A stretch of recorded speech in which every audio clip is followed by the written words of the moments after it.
Saya menyesal, kurang kencang. Buktinya dibangun. Karena kita udah bilang ini pasti bermasalah. Sudahlah. Mau kita mesti menjadi, kita kan bangga tuh. Bus kereta yang pertama di ASEAN. Oh, iya bangga. Tapi ngurusnya ini operasionalnya bagaimana? Saya itu bersama-sama dengan beberapa teman membereskan KAI 6 tahun. Nah, terus ini tentu saya punya, ini gimana sih terusnya gimana? Kalau ini dipakai terus artinya subsidi buat KRL yang dibutuhkan oleh masyarakat kan berkurang, nggak bisa nambah. Kalau tidak nambah, operasionalnya mahal. Terus naik tarif, kan cuma itu, tambah subsidi atau naik tarif kan cuma dua. Yeah. Karena ini diganggu oleh WUS, nah KHI kan rugi. Mau nambah subsidi nggak ada uangnya. Ya kan kasus prasarana-sarana yang rame dibahas itu, itu juga tidak diselesaikan sudah sejak Undang-Undang 23 disahkan. Nah itu juga mengganggu KHI.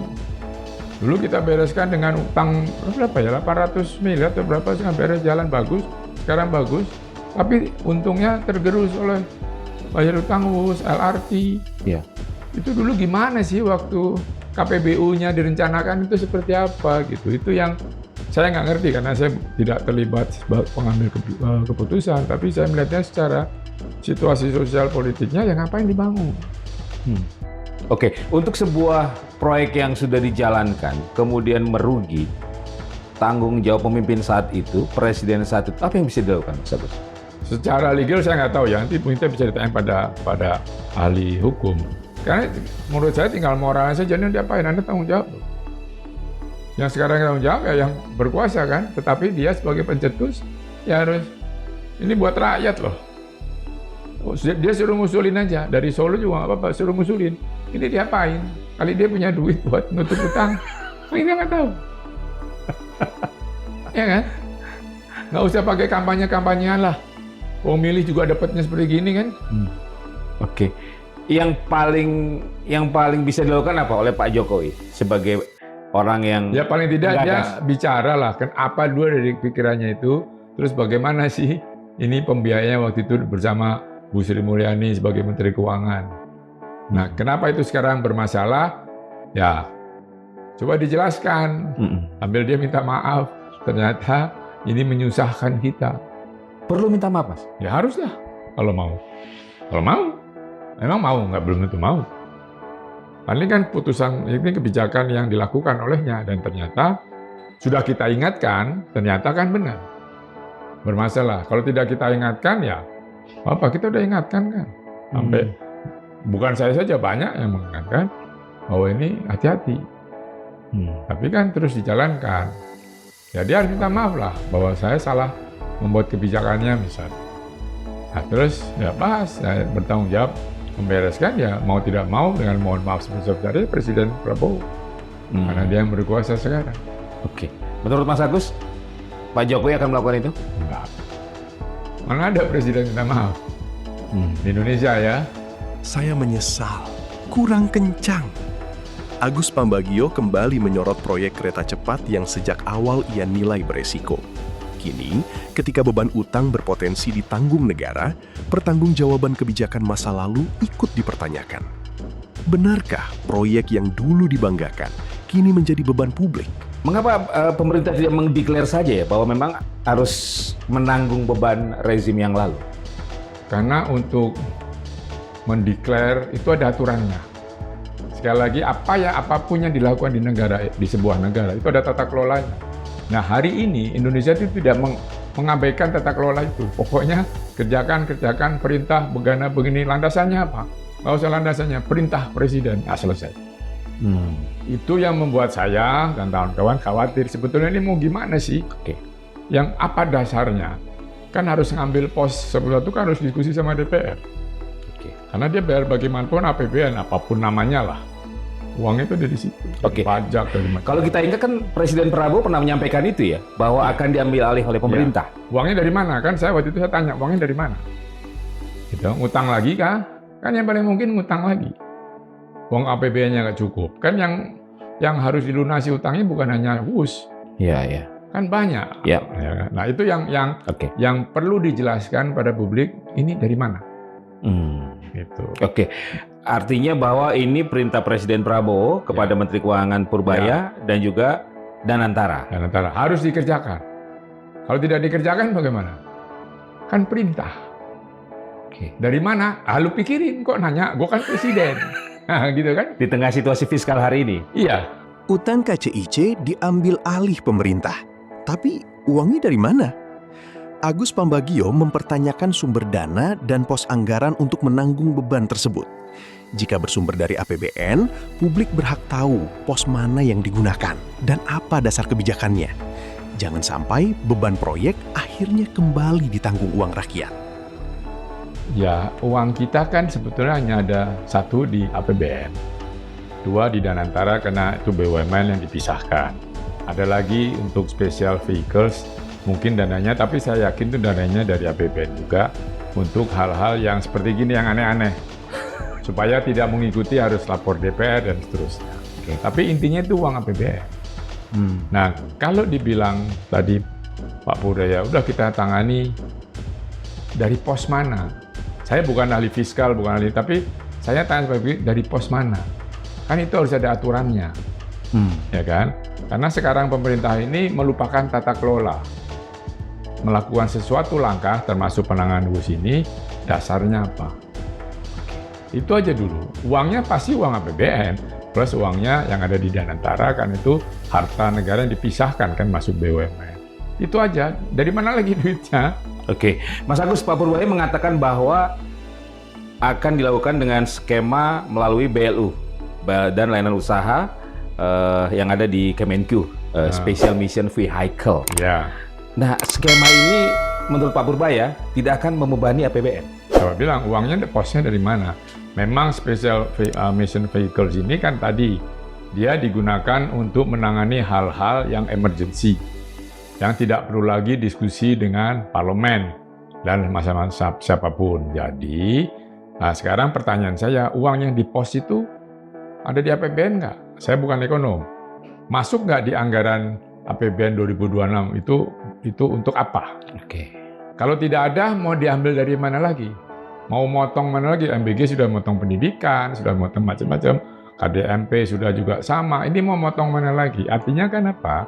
Karena sumbernya sama, tentu ada harus kayak balonnya jadi pencet. Perintah presiden, tapi landasannya apa? Agus Pambagio mempertanyakan dasar hukum pengambil alihan utang kereta cepat oleh negara.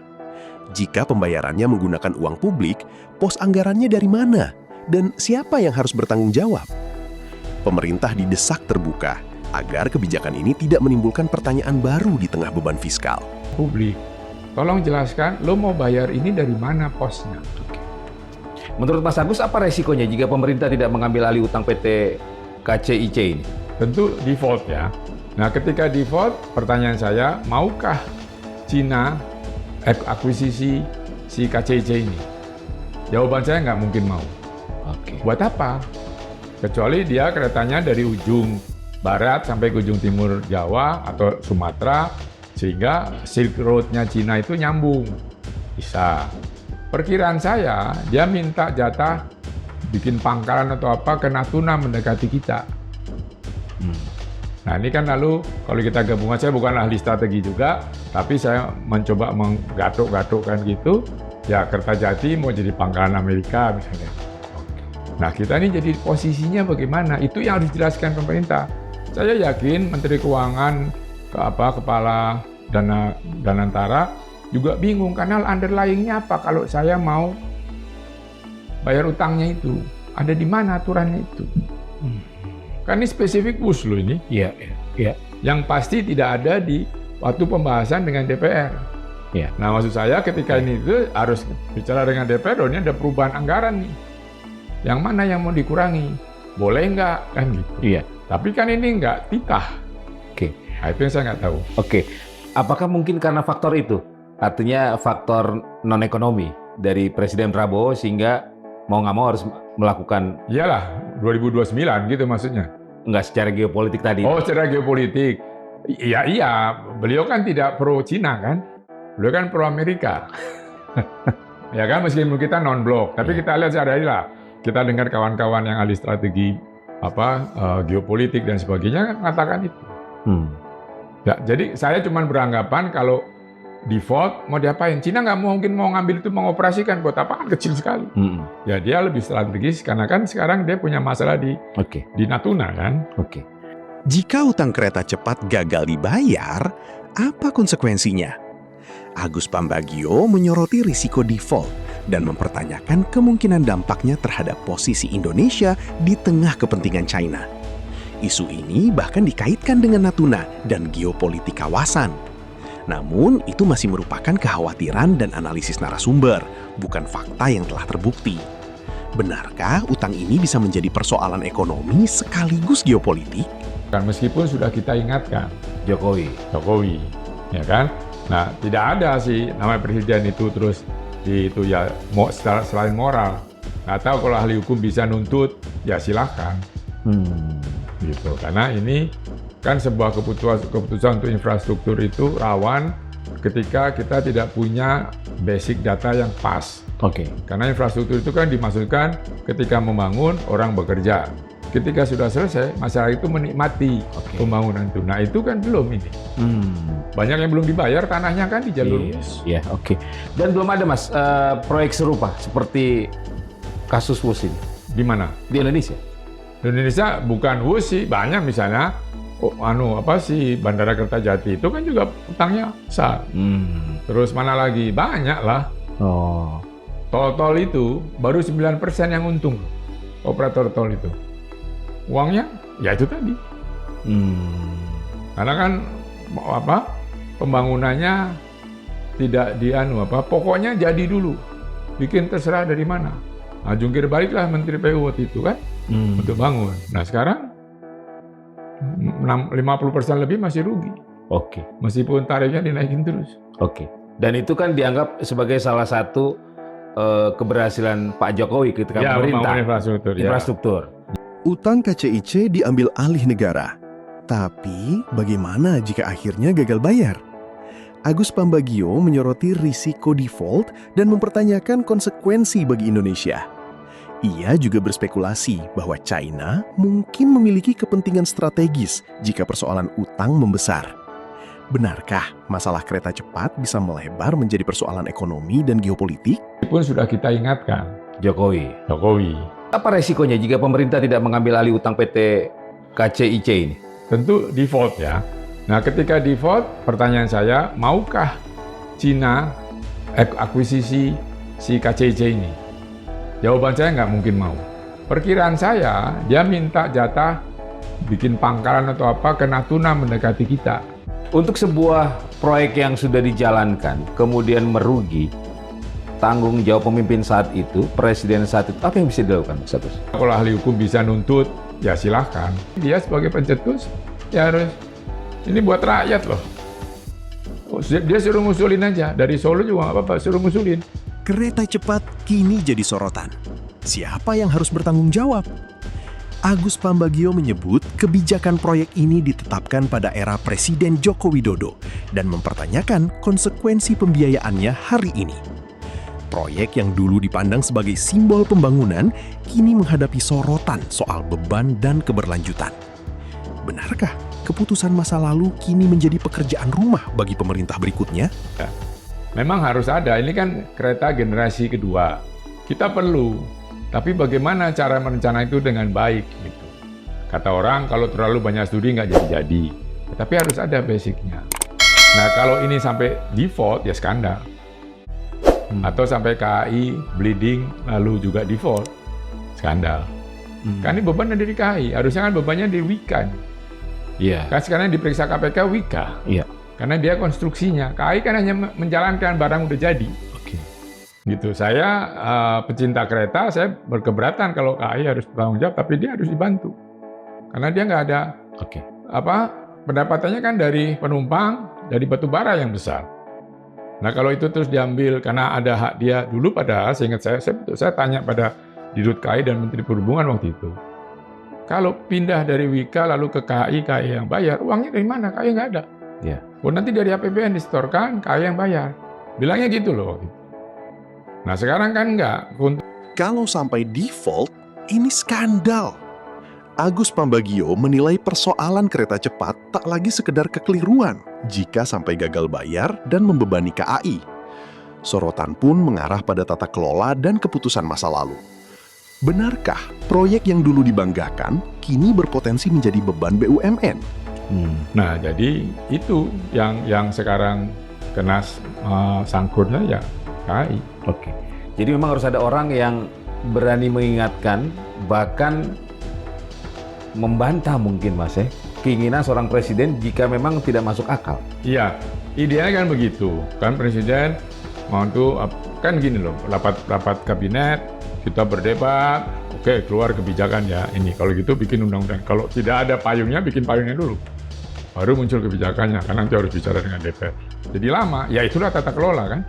Bisa dipercepat kalau tidak ada kepentingan politik dari masing-masing 11 atau 12 partai ini. Masalahnya kita kan sering banyak kepentingan bikin undang-undang kan ribetnya di DIM, daftar inventaris. Masalah itu kan karena partainya banyak. Nah itu. Oke. Tapi kalau ada yang membantah kan bisa disingkirkan Mas. Ya itu problematisnya. Sekarang ini tidak boleh ada yang membantah. Kerjakan meskipun underlying-nya nggak ada. Mau apa? Kan saya presiden, Anda geser minuman ini ke ujung sana. Anda harus ya? Nggak Pak, nggak bisa. Kalau tidak ada payung hukumnya, bikin dulu. Agus Pambagio menyoroti pentingnya dasar hukum sebelum pemerintah menjalankan kebijakan besar. Ia juga mempertanyakan, apakah pejabat harus selalu mengikuti perintah presiden ketika landasan hukumnya belum jelas? Apakah tata kelola negara sedang diuji oleh keputusan yang kontroversial? Mas, kalau dari skema B2B kemudian diambil alih oleh negara itu gimana Mas? Ya, awalnya kan memang awalnya kan memang G2G. Ya. Negara itu negara yang dengan Jepang itu. Waktu Jepang. Akhirnya dipatahkan oleh Jokowi. Waduh lama lah ini ambil jadi B2B. Ternyata B2B kan nggak bisa bayar. Balik lagi. Nah ini terus bagaimana? Makanya dasarnya apa? Membolehkan ini dari B2B macet terus ke negara. Dasarnya apa? Make APBN lagi itu loh. Padahal Presiden sudah menyatakan B2B lebih bagus bagaimana begini tidak memberatkan APBN. Nah terus karena memberatkan APBN. Apa dasarnya? Ini yang perlu dicari penyebabnya. Kawan-kawan dari legal mesti meneliti ini. Gimana ini? Jadi kalau saya lihat ini tata kelola negaranya nggak benar. Dilewatin gitu loh. Jadi kita kayak ngelola warung rokok, warung apa yang nggak pakai tata kelola, lo punya duit lo bayar ini, lo ngeteng gini, gitu. Kan repot kita. Jika kalau dispute belum dispute, kalau dia masalah saja, terus menyelesaikan dasar putusannya apa? Nggak ada loh. Ini yang saya khawatir. Pindah sini, pakai SMV atau apa segala special vehicles lah. Ini apa? Oh boleh segala macam kalau yang emergency boleh pakai SMV. Lah ya ini emergensinya apa? Iya. Kalau ditetapkan dong. Iya. Ini negara. Gitu. Jangan main bisa aja lu pikir nih kas warung rokok gitu. Nah publik perlu itu clear. Nanti tahu-tahu wah kita tidak punya anggaran, jadi kita hentikan. Apa sebabnya? Lalu nggak perlu tahu ini urusan negara. Tapi kan ini barang yang semua orang tahu ini bermasalah. Tolong sampaikan bagaimana menyelesaikannya. Kalau cuma bilang 50%, iya terus duitnya dari mana? Kita penting tanya duit untuk bayar itu dari mana? Oke. Pos mana? DPR harus bereaksi loh ini. Iya. Oke. Tapi DPR sepertinya sudah ini ya. Ya diam-diam aja kan karena tadi perintah. Dari B2B kok kembali ke negara? Agus Pambagio mempertanyakan perubahan skema pembiayaan kereta cepat yang kini berpotensi membebani APBN. Jika uang publik digunakan, pos anggarannya dari mana dan apa dasar hukumnya? DPR pun dinilai perlu meminta penjelasan pemerintah secara terbuka. Benarkah proyek B2B akhirnya kembali menjadi tanggungan negara? Benar atau tidak ya berita di medsos kan begitu. Dan keresahan-keresahan itu banyak terjadi sekarang. Iya. Oke. Tapi yang menarik tadi infonya ya Mas ya. Nanti yang umumkan AHY. Iya, Menko menurut saya Infrastruktur. dengar, saya baca begitu. Menteri Infrastruktur dan Pengembangan Wilayah, Menko. Ini Sementara dia tidak ikut-ikut nih, nggak diajak bicara nih, nggak tahu. Kan bau politiknya kenceng. Oke. Nah, tapi kan kalau gue sih nggak mau orang nggak diajak ngobrol terus disuruh ngumumin. Kan yang dimaki-maki dia nanti. Hah? Coba yang lu tanya pasti yang lu tanya bukannya Iya. Purbaya ini. Yang ngumumin kan di depan media. Oke. Nah itu. Suruh pasang badan lah ya. Pasang badan, lu di sini. Kalau nggak lu mundur aja kali gitu. Iya. Kan gitu Meskipun modelnya. secara jabatan masuk ya Mas. Masuk, karena ini infrastruktur. Masuk, pengembangan wilayah, masuk. Tapi kan dalam pembahasannya Menteri Keuangannya ngajak nggak? Gue kok nggak pernah lihat ada AHY ikut merapat, ya mungkin bukan untuk umum sih. Oke. Tapi kan harusnya dia dilibatkan, entah deputinya, entah apa kan harus itu. Karena itu, kalau apalagi dia suruh ngumumin. Gue sih ogah kalau gitu. Masa kita nggak tahu disuruh ngumumin? Mas Agus enggak. Bercanda, ogah lah. Tapi kalau perintah presiden, Ya kalau gue sih udahlah mending berhenti aja. Kan kita yang nanggung itu. Bebannya pertanyaan wartawan coba. Iya. Iya kan? AHY disorot soal pengumuman utang kereta cepat. Agus Pambagio mempertanyakan keterlibatan Menko Infrastruktur dalam keputusan yang menurutnya belum jelas proses pembahasannya. Ia bahkan menilai ada bau politik yang kuat. Namun, itu merupakan penilaian narasumber, bukan fakta yang telah terbukti. Mengapa AHY yang diminta tampil ke publik? Terima kasih sudah menonton. Jangan lupa like, komen, dan subscribe. Sampai jumpa kembali.